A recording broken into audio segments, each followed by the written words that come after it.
Have you ever felt that God is trying to tell you something but the message seems just beyond your grasp? What if the most profound truths about His kingdom, His desires, and His heart for you were hidden in plain sight, concealed within stories so simple a child could understand them, yet so deep a lifetime isn't enough to exhaust their meaning? Jesus of Nazareth, the master teacher, did exactly this. He didn't deliver complex theological lectures to the crowds. Instead, He told parables, earthly stories with a heavenly meaning. These weren't just charming tales to entertain the masses. They were spiritual scalpels, designed to cut through prejudice and pride. They were divine mirrors, forcing every listener to see their own soul reflected in the characters. And most importantly, they were a crossroads. Upon hearing a parable, no one could remain neutral. They were forced to make a decision, to lean in, seek understanding, and be changed, or to turn away, confused and hardened. Today, we will walk through these powerful parables together, not as ancient literature, but as living messages from God to you. We will uncover the secrets they hold and discover what God truly, desperately wants you to know. Our journey begins with one of the most beloved and misunderstood stories ever told, the parable of the prodigal son, found in the Gospel of Luke, chapter 15. It is, more accurately, the parable of the loving father, because while it features two lost sons, the central character, the hero, is the father. The story opens with a request that would have sent a shockwave through any family of that time. The younger son asks for his share of the inheritance. This was not a simple financial transaction. In that culture, it was the equivalent of saying, "Father, I wish you were dead. Your existence is an inconvenience to my plans." It was a profound act of rejection, a severing of relationship for the sake of material wealth and fleeting freedom. The father, in an act of staggering grace and pain, agrees. He liquidates assets, divides his life's work, and hands it over. He lets his son go. The son travels to a distant country, a place far from the father's guidance and values. There, the scripture says, he squandered his wealth in wild living. He pursued every pleasure, every distraction the world could offer. But the illusion of freedom quickly soured into the reality of bondage. A famine strikes the land, a metaphor for the spiritual emptiness that always follows a life lived apart from the source of life. His wealth is gone, his friends have vanished, and he finds himself in the most degrading position imaginable for a Jewish man, feeding pigs, longing to eat the slop he was serving them. He who had rejected his father's home now envied the food of unclean animals. This is the end point of sin. It promises freedom, but delivers slavery. It promises fulfillment, but leaves only a hollow, aching hunger. It is in this place of utter brokenness, in the mud and the stench of the pigsty, that the turning point occurs. The scripture says, he came to his senses. He remembered his father's house, where even the hired servants had more than enough to eat. This wasn't just regret, it was repentance. It was a change of mind that led to a change of direction. He rehearses his speech, a confession born of humility. "Father, I have sinned against heaven and against you. I am no longer worthy to be called your son. Make me like one of your hired servants." He expected at best a transactional restoration, a job, a roof over his head, but not a relationship. But what happens next reveals the very heart of God. The parable says, "But while he was still a long way off, his father saw him and was filled with compassion for him. He ran to his son, threw his arms around him, and kissed him." Every detail here is overflowing with meaning. The father was watching, waiting, scanning the horizon day after day. His love did not cease when his son left. It actively looked for his return. And when he saw him, he was filled not with anger or a desire for an apology, but with compassion. Then, he did the unthinkable. The father, a respected patriarch, hiked up his robes and ran. In that culture, an elder man running was a shameful, undignified act, but the father's love for his son was greater than his concern for his own dignity.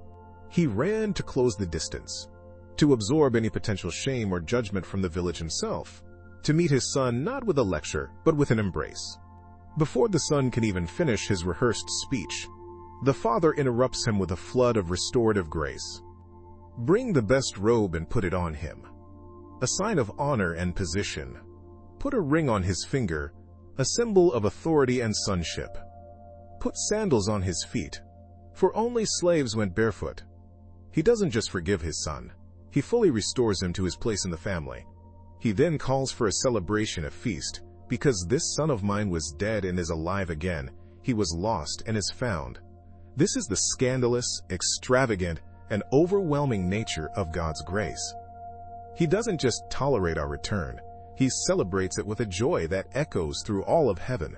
But the parable doesn't end with the party. Jesus is not finished.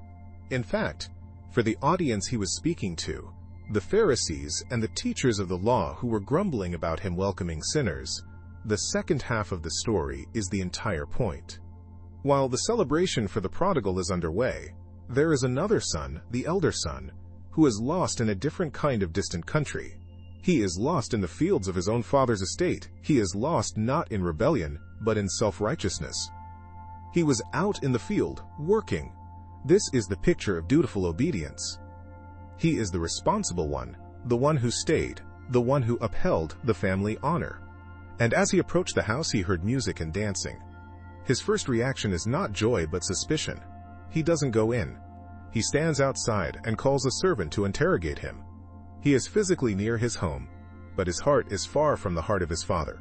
When the servant explains that his younger brother has returned and his father is throwing a feast, the elder brother becomes angry.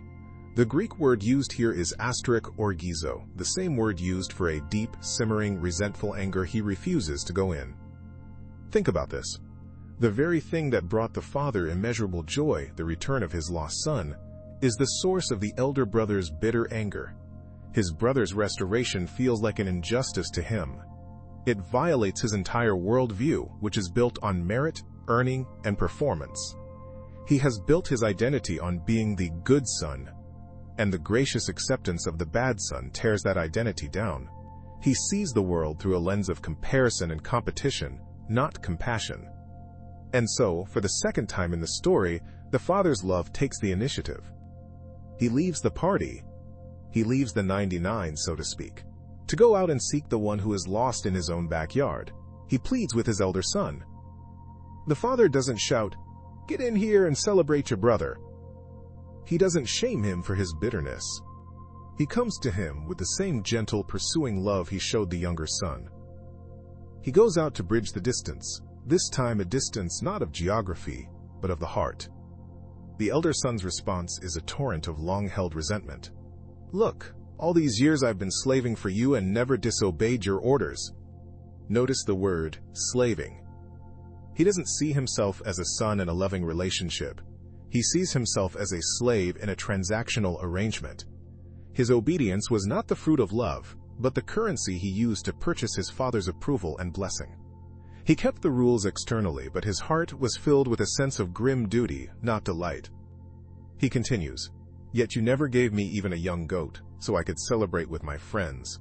He is keeping score. He has a meticulous record of his own righteousness and his father's perceived stinginess. His joy is conditional, dependent on getting what he believes he deserves. Then he points a finger dripping with contempt. "But when this son of yours..." He can't even call him my brother. He distances himself completely. "This son of yours, who has squandered your property with prostitutes, comes home. You killed a fattened calf for him." He defines his brother by his worst moments, by his sin. He is the prosecutor, listing the charges, demanding justice. He cannot see a repentant brother.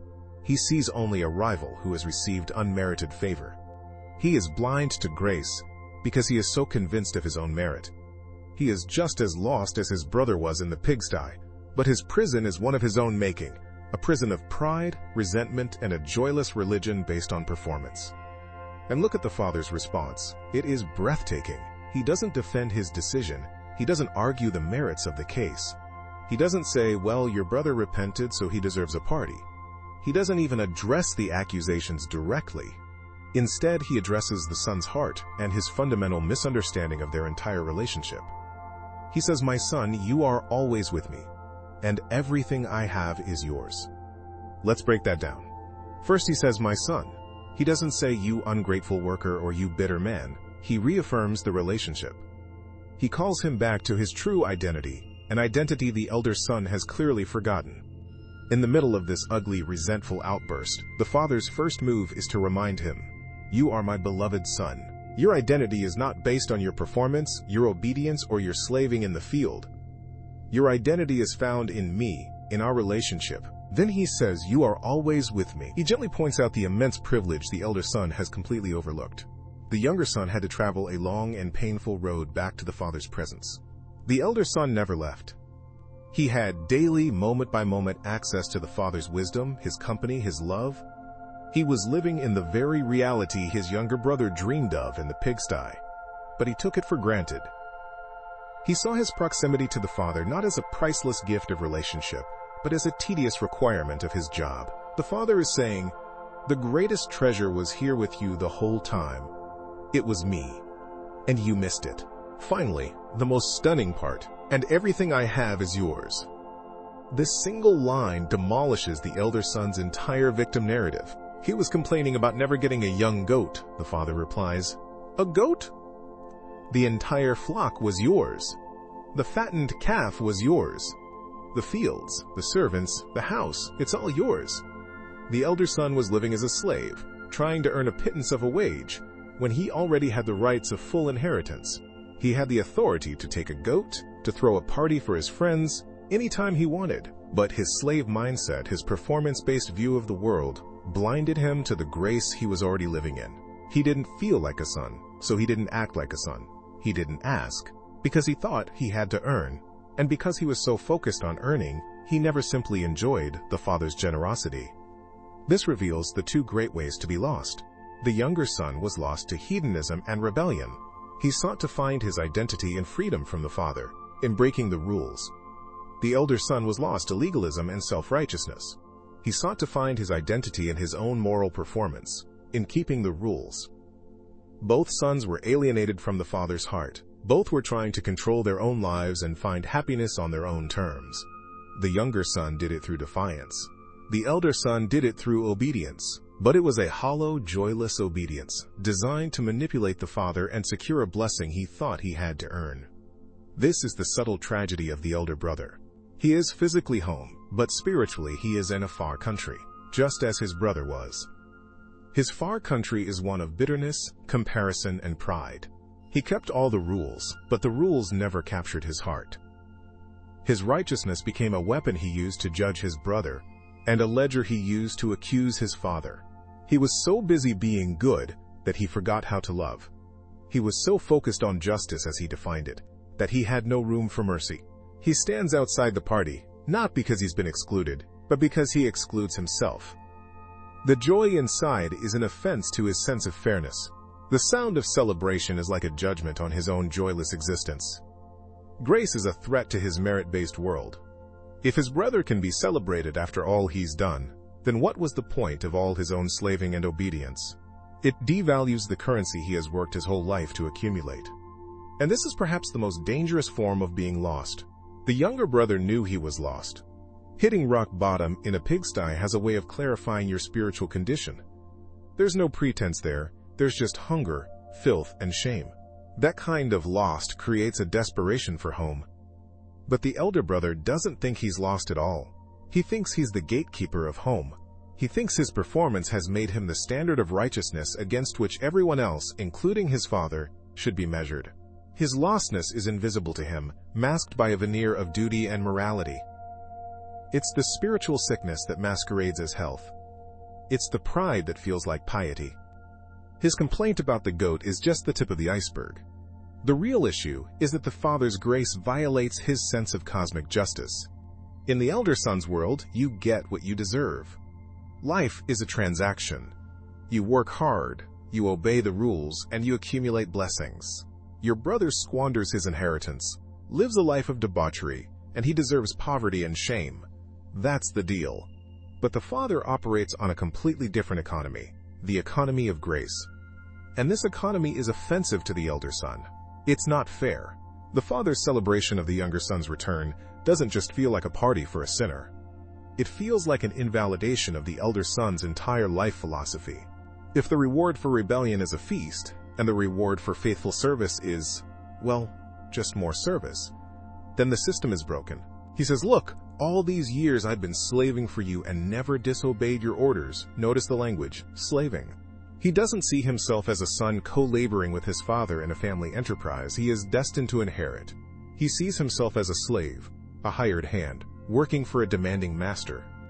His obedience wasn't born out of love or trust. It was a business transaction. It was the down payment on a future blessing he felt he was owed. He never disobeyed, not because he loved the father's heart, but because he feared the consequences or desired the reward. His motivation was fundamentally self-centered, just like his younger brothers. The younger brother sought his own happiness by leaving. The elder brother sought his own happiness by staying and trying to control the father through perfect behavior. Both were attempts to use the father for their own ends, rather than to simply love him for who he is. This is why the father's grace is so jarring to him. It reveals that the father was never operating on a system of merit. The father's love and generosity were always a free gift, available at any time. The elder son could have had a feast with his friends whenever he wanted. He had access to everything. But he couldn't receive it as a gift. He had to feel like he earned it, that it was his rightful wage. And because he couldn't earn the father's love, love like this can only be given, never earned, he lived in a state of constant, low-grade bitterness and deprivation, even while standing in a storehouse of infinite riches. He starved himself at the banquet table because he refused to eat any food he hadn't paid for himself. The father's party for the prodigal wasn't withholding anything from the elder son, it was simply exposing the prison the elder son had built for himself. A prison with an unlocked door, where the prisoner holds the key and refuses to leave, because leaving would mean admitting he was never a prisoner at all, but a son who had chosen to live like a slave. And what is the father's response to this son, the one who stands outside fuming, a prisoner of his own virtue? He doesn't shout from the doorway, "Get in here and stop being ridiculous." No. He does the same thing for the elder son that he did for the younger. He goes out to meet him. He leaves the party, the warmth, the light, the music celebrating the recovery of the lost, and he goes out into the cold and the dark to plead with the son who is lost, right there on the doorstep. This is a staggering picture of God's heart. His grace isn't just for the flagrant sinner, the one who has made a public mess of their life. His grace is also for the good person, the religious person, the one whose heart has grown cold and hard through the very practice of their duty. He pursues both the rebel and the self-righteous with the same relentless love. He meets the elder son in his anger and bitterness. He listens to the accusations. And then he speaks the truth, that the elder son has been blind to his entire life. He says, "My son, you are always with me, and everything I have is yours." Think about that. He doesn't say, "You're wrong to be angry." He doesn't say, "You should be more grateful." He starts by affirming the very thing the son cannot see, his identity and his inheritance. You are a son, not a slave. And you live in a mansion, not a barracks. The whole time you've been counting your wages and measuring my fairness. You've been the co-owner of the entire estate. The father is essentially saying, the party for your brother has cost you nothing. But your anger, your sense of entitlement, your ledger-keeping of rights and wrongs, that is costing you everything. It's costing you the joy that could have been yours at any moment. This reveals the second, more subtle and perhaps more dangerous way to be lost. The younger son was lost in a far country, lost to sin and dissolute living. He knew he was lost. Hitting rock bottom in a pigsty has a way of clarifying your situation. But the elder son is lost in his own backyard. He is lost in his morality, his work ethic, his obedience. He is so busy doing things the father that he has no real relationship with the father. His goodness is a wall he has built around his heart, a wall that keeps out the messy, unpredictable, and unearnable love of the father just as effectively as the younger son's rebellion did. In fact, it might be more effective. The prodigal in the pigsty knows he needs saving. The prodigal in the field thinks he's the one who's been doing all the saving. He doesn't see his need. His spiritual pride has blinded him. He looks at his brother and sees a sinner who needs grace, but he looks at himself and sees a saint who deserves a reward. He fails to see that they are both sinners in desperate need of the same father. The real tragedy of the story, the question it leaves hanging in the air, is whether the elder brother ever comes into the party. We don't know. The story ends with him outside, with the father's invitation echoing in the darkness. And that's intentional, Because he is us. He is the religious person. He is the one who tries to be good, who follows the rules, who stays home and does the work. And the story confronts us with a terrifying question. Is our goodness bringing us closer to the heart of the Father? Or is it a sophisticated strategy for keeping him at arm's length, a way to control him and obligate him to us? Are we serving out of love, or are we slaving for a wage? Because if it's the latter, we can stand in the middle of a universe overflowing with grace and still die of thirst, all because we refuse to drink any water we haven't paid for.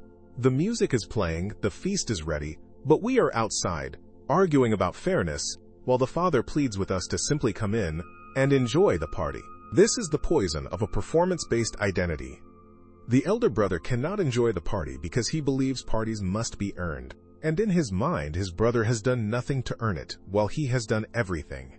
He has confused the economy of the farm, where work produces a wage, with the economy of the family, which operates on an entirely different principle, the principle of grace. In a family, you don't earn your seat at the dinner table. You don't get a bigger portion because you did your chores better than your sibling. You belong simply because you are a son, you are a daughter. Your identity, not your activity, is what grants you access to the feast. The elder brother has been living on the estate his whole life, but he's been operating as a hired hand, not a son. He's been trying to earn what was already his by birthright. And this is where we must be brutally honest with ourselves. How often do we do the same? We approach God not as a loving father, but as a cosmic employer. We perform our spiritual duties. We pray, we read, we serve, we attend, and we keep a little ledger in the back of our minds. We expect a certain return on our investment of piety. And when life doesn't go our way, when someone else who we see as less devout, less committed, less deserving, gets a promotion, finds a partner, or experiences a breakthrough, that little elder brother inside us begins to seethe with resentment. We stand outside the party, grumbling. Look, I've been slaving for you all this time. I've ticked all the boxes. I've never squandered my inheritance on dissolute living, and you never gave me so much as a goat. Notice his complaint. You never gave me a young goat. It's so specific, so petty, and so revealing. The Father's response is staggering in its generosity. Son, you are always with me, and everything I have is yours. The Father isn't just offering him a goat. He's offering him the entire herd. He's offering him the fatted calf, the estate, the rings, the robes, everything. The elder son's problem was not that the father was stingy, but that he never asked. He never lived as a son. He never presumed upon the love and generosity of his father. He was so focused on earning a goat that he never realized he already owned the whole farm. His sense of entitlement to a small reward blinded him to the reality of his vast inheritance. He was living in poverty in the midst of unimaginable wealth. This is the subtle trap of religion when it's divorced from relationship. It can make us obsessed with goats. We become fixated on the small tokens of blessing we think we are owed, the little affirmations that our goodness is being noticed and rewarded. We get angry about not getting the goat, all while the Father is standing at the door saying, "My child, why are you worried about a goat? The fatted calf is on the table. The music is playing. Everything I have is yours." The real celebration isn't about what you've done or what your brother has done. The celebration is about who we are to each other. He was dead and is alive again. He was lost and is found.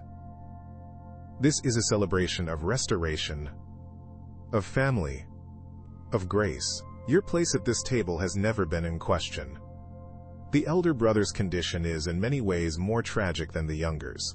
The younger son's sins were obvious: lust, greed, rebellion.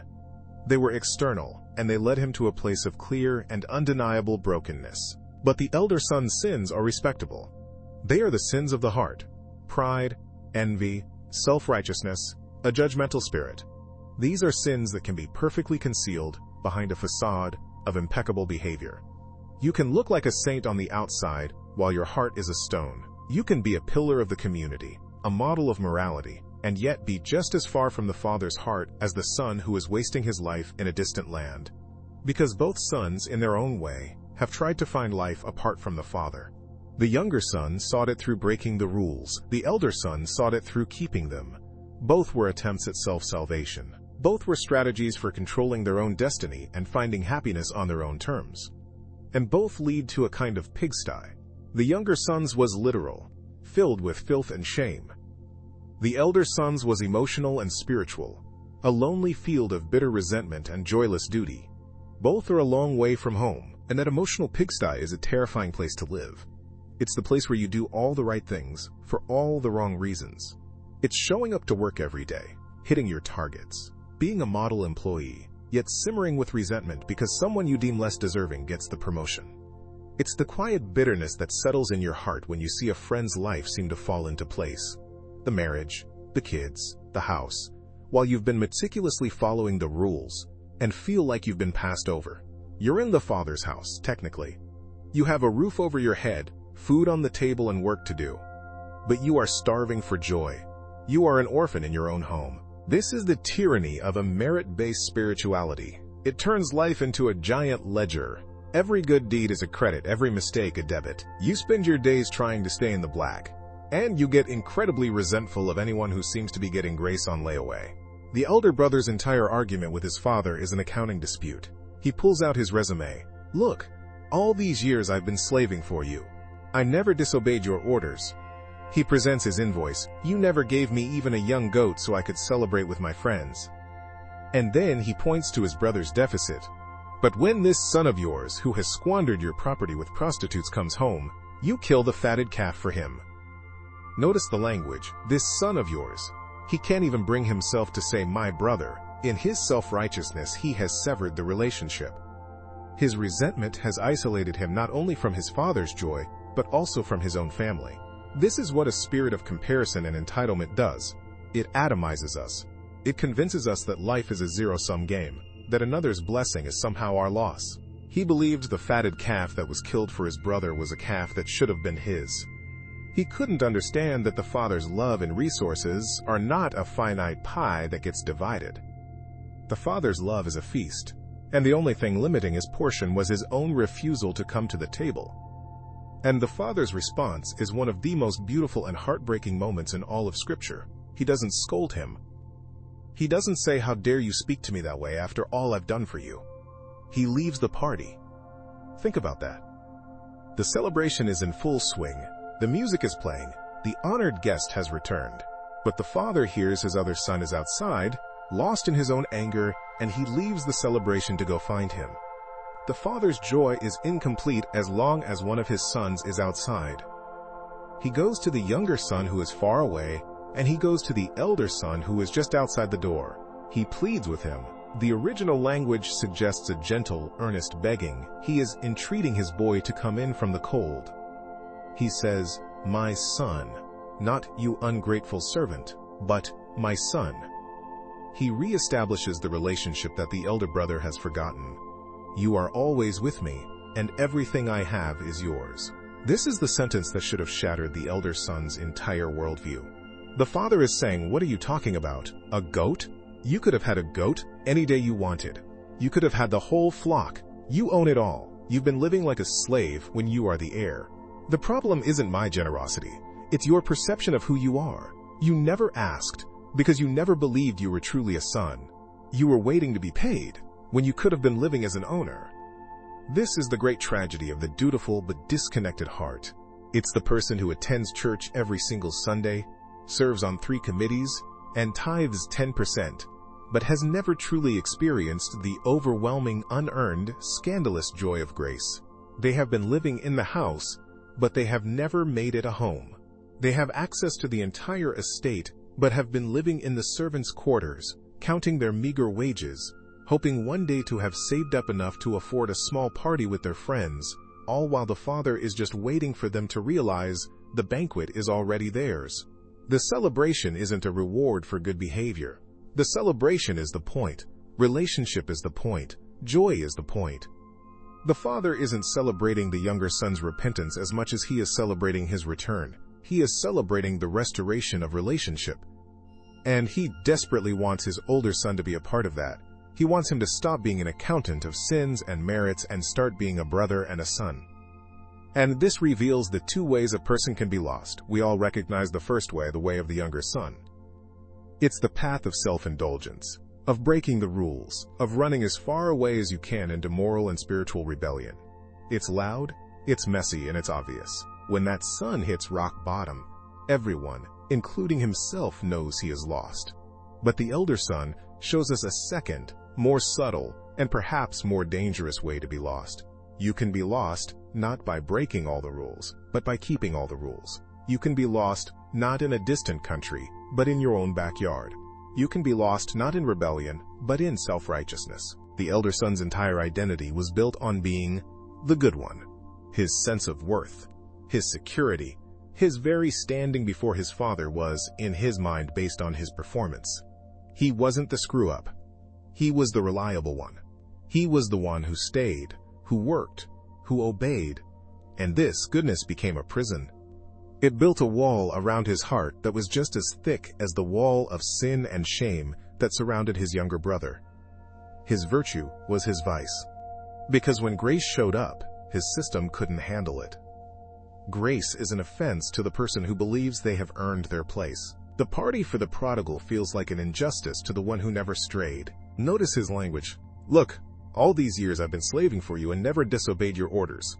He sees his life of obedience not as a joyful partnership with his father, but as slavery. The word is douleo in the Greek. It means to serve as a slave. He has spent his life trying to earn what was already freely his by inheritance. Then he says, "But when this son of yours comes," he can't even bring himself to say my brother. He disowns him. He distances himself from the relationship because his brother's sin contaminates his own carefully constructed sense of purity. He has defined himself by not being his brother, so when his brother is welcomed, his own definition of self begins to crumble. This is the poison of comparison. The elder brother's heart is full of it. He has a ledger in his mind, and he's been keeping score for years. He has a column for himself full of dutiful check marks, and a column for his brother full of black marks. And now the father has come and set the entire ledger on fire. The father isn't operating on the economy of merit, he's operating on the economy of grace. And in the economy of grace, the only thing that matters is relationship. Are you in the house? Are you at the table? Are you part of the family? The father's invitation to the elder son is, in its own way, just as radical as his welcome of the younger son. He's asking him to do something terrifying. To let go of his record, to abandon his sense of superiority, to stop defining himself by his performance, and start defining himself by his position as a beloved son. The younger son had to die to his pride and his rebellion in a pigsty. The elder son is being asked to die to his pride and his righteousness on the front porch. For some of us, the second death is harder. It is much harder to admit that your goodness can't save you than it is to admit that your badness can't save you. Both sons were trying to find life apart from the father. The younger son sought it in independence and indulgence. The elder son sought it in independence and moral effort. Both were wrong. Both were lost. Both needed the father to come and find them. The invitation is to stop trying to justify your existence and simply enjoy it. To stop trying to earn a place at the table and realize your name has been on the place card all along. The father is essentially saying, the party is for you too. This joy, this music, this fatted calf, it's all yours. But you can't enjoy it as a reward you've earned. You can only enjoy it as a gift you'll receive. Come in. Stop being a servant in my house and be a son. So the father's invitation stands for both sons and for all of us. Stop trying to earn your place and simply accept the gift of belonging, shifting from a ledger of merit to a celebration of grace. This really makes me wonder, and I'd love to hear your thoughts in the comments. Which brother's story resonates more with your own journey? The son who was lost in a distant country, or the one who was lost at home on the front porch? We're going to unpack how to live in that grace in our very next video, so if this was helpful for you, make sure you subscribe and ring that notification bell so you don't miss out. Until next time, keep seeking. This is Marco, signing off.